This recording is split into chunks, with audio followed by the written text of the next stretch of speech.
guys, welcome to my channel. My name's Alicia, and in today's video we're going to be doing a foundation review. This is one that I have been wanting to try forever. I saw it on Ipsy's like add-ons section recently and I picked it up. This is the Airbrush Flawless Foundation from Charlotte Tilbury. Now this normally retails for $46. There are 44 different shades. It's a full coverage liquid foundation that has a matte finish.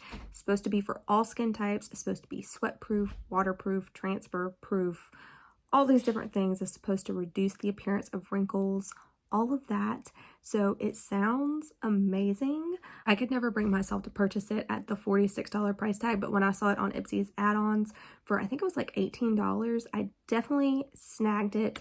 I have got mine in the shade 3 Neutral, and we're gonna see how this works out. I hope that it works out as well as all of my other Charlotte Tilbury like complexion products. I love her palettes that she comes out with.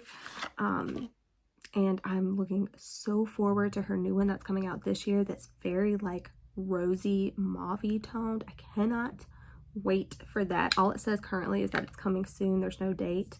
But anyway, back to this foundation. It is so luxe. You've got a frosted glass bottle. Absolutely love the packaging. Of course, it's not going to be that travel friendly because like I said, it is glass, but absolutely beautiful. It reminds me of those super old school like Estee Lauder lipsticks. That is what this packaging reminds me of. Let me know if you know what I'm talking about. It says stays all day and night. Good, that's what I'm looking for because I do not do touch-ups throughout the day. It's got a nice pump, of course, and I'm going to go ahead and just pump some out onto the back of my hand. That's what I would normally do. Now it says to prime with Charlotte Tilbury's Magic Cream. Of course it's going to say to do that. Her Magic Cream is phenomenal if you've never tried it. That's not what I have on today. I put on just my regular skincare, and then I did prime my face with my Rare Beauty. This is the poreless primer, or pore diffusing I think is what she calls it. But yeah, so that's what I have on my base so far, and looks like this is going to be a decent match. It's maybe a little bit more yellow tone than I am. And it is quite liquidy, as you can tell. It definitely does run, so it's not like a super thick, like creamy formula. And I'm just going to do this like I normally would. It's actually a decent shade match, I think, once I get it blended in. Now, if you guys are interested in this eye look, I should have that video up first, but I'm testing out the new Pat McGrath Moonlight Seduction palette. I just think it's absolutely beautiful. This is 2 shades.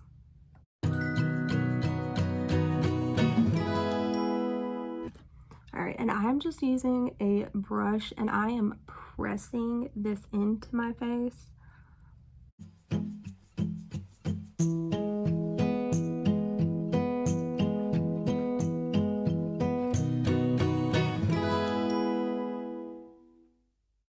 Okay, so one side compared to the other, I don't know about the full coverage claim. I mean, I definitely see some things peeking through here.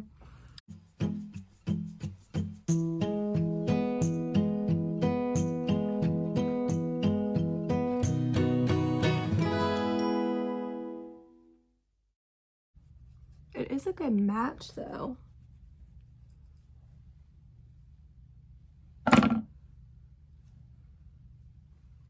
Okay guys, so I wanted to give you an up close view of this foundation with just one layer on, and as you can tell, I mean, I definitely would not say that this is full coverage, at least not right off the bat.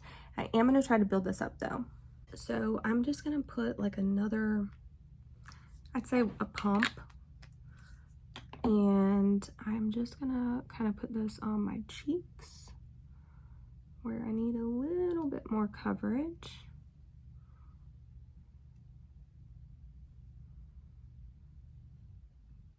Again, I'm just going in with my IT Cosmetics. This is just a flat top kabuki. This is typically what I use. This is how I get the most coverage from my foundations. And like I said, I'm just pressing it into my skin. I find I get less streaks that way.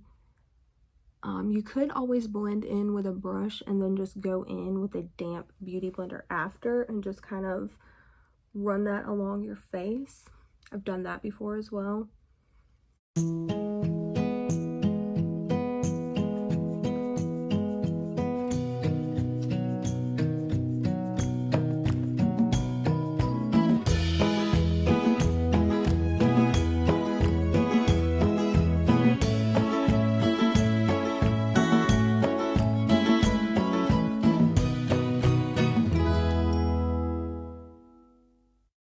All right, so again, just another kind of up close look.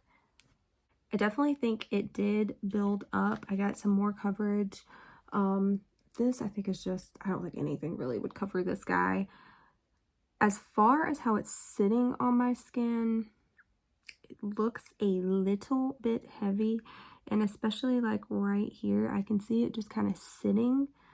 I'm gonna go ahead, apply the rest of my makeup, put on my setting spray, see how that affects this finish, and then we'll be back for the final look.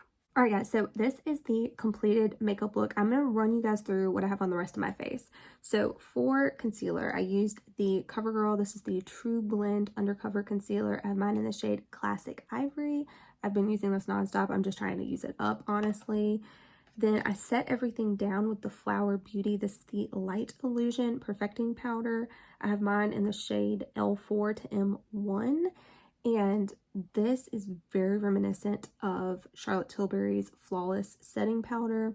I've had that powder before. This one performs so closely to that.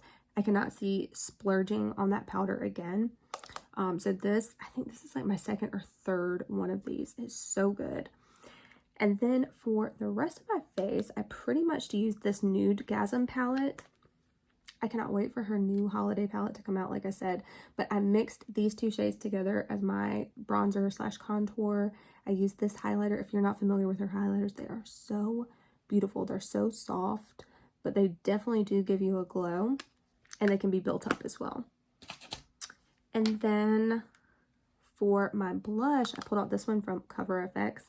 This is the Monochromatic Blush Duo, and this one is my favorite one. It is in Sweet Mulberry. Looking at it, it looks kind of intimidating, but this is it on my skin, and I just mixed these two colors together. These are super pigmented though, so if you ever pick up any of the palettes from Cover FX that are in this format, highly pigmented, be careful. So I love it. I thought it would look really nice with this eyeshadow. And like I said, I should already have the eyeshadow tutorial up. I'll have that link down below in case you're interested. And yeah, this is what the finished product is looking like. I'm pretty happy with it. Let me get another close-up look. I will still say, like, looking close up, it does look a little bit heavy. Far away, I think it looks beautiful. I think for pictures, videos, anything like that, this is a gorgeous foundation. I think it's just, you know, if somebody's really up close to you, it could look a little heavy. But having said that, I want to see how this wears throughout the day. So I'm going to do a few different check-ins throughout the day, and then we'll catch back up at the end of the night and see, you know, if anything changed, how it wore, that type of deal. Hey guys, so this is going to be the first of 2 check-ins. I let the day get away from me, so it's actually 6 p.m. whenever I'm filming this right now. I put this on at like 7, 8, somewhere around there. So this has been on at least 10 hours.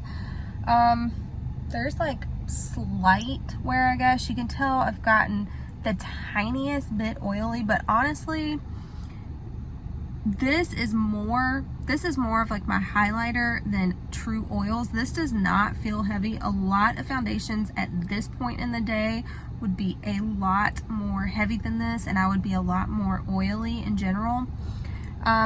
But then again, I mean, like I said, it does still look heavy. I mean, I can definitely see it kind of sitting on my skin, which is not my favorite. I would be interested so far to try this out maybe with like a different type of a primer, But so far, I mean, from far away, it really doesn't look like there's much change at all.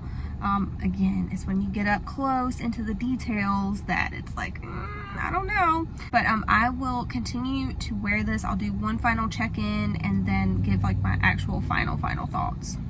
Alright guys, so this is going to be the final check-in. It is like 10:30 at night right now. I went to work, I took my kid to practice, I cooked, and I also worked out. So I mean, I feel like I put this to a decent test. So having said that, at the end of the day, at this point, God, I guess I've had this on 15 hours now, so definitely a long wear test. Also, this eyeshadow is still looking really good. I'll have that video linked down below. But yeah, I mean, definitely some of the coverage has worn off. This looked really, really good through like 12 hours worth of wear. When I was working out, I was kind of like touching my face and stuff like that. So I definitely am the cause of some of this. But I will say that this stayed on and looked the same as like when I put it on as it did pretty much like 12 hours into wear. There was really like barely any wear down as far as the coverage goes. Having said that, again, this is one I would say like photos or videos, anything like that. I think that this is a great one for everyday use. I don't think so. It reminds me a lot of the L'Oreal Pro Matte, I believe is what it's called. I used to love that one. I don't know why I haven't used it in so long. I still have it in my collection, but that is what this reminds me of. But I like how that one sets better on the face, but I do feel like this one in pictures looks a lot better. It's like really blurring in pictures. So anyway, that's my 2 cents. It's $44. I would say stick to the L'Oreal Pro Matte. But yeah, I hope that you guys enjoyed this video. If you did, please give it a thumbs up. Subscribe if you haven't already, and I'll catch you in my next one.